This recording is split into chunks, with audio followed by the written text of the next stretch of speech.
James Jackson est né à Boston en 1945. C'était un homme marquant, que certains voyaient comme un escroc, un génie, un joueur ou même un chaman d'un autre temps. Charismatique, il aimait se donner l'image d'un cow-boy de l'Ouest. Bottes en cuir, chapeau de 10 gallons, voix forte et accent traînant.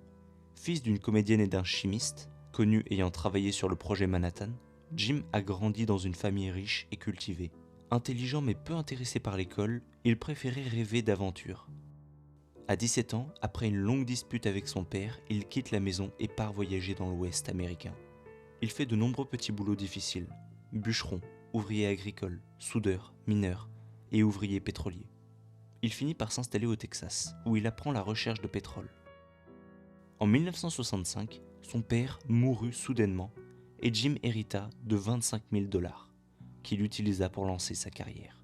En 1973, après avoir plusieurs fois trouvé du pétrole là où on pensait qu'il n'en existait pas, il fut surnommé le gourou du sous-sol.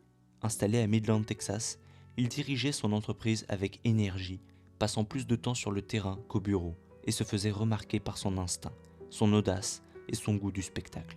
Quelques mois plus tard, à Gumption, au Texas, lors d'une excavation pétrolière, James Jackson fit une découverte incroyable, un gouffre de chair. Il comprit aussitôt l'ampleur et les bénéfices potentiels de cette trouvaille. Il contacta rapidement plusieurs connaissances, et pour prouver ses dires,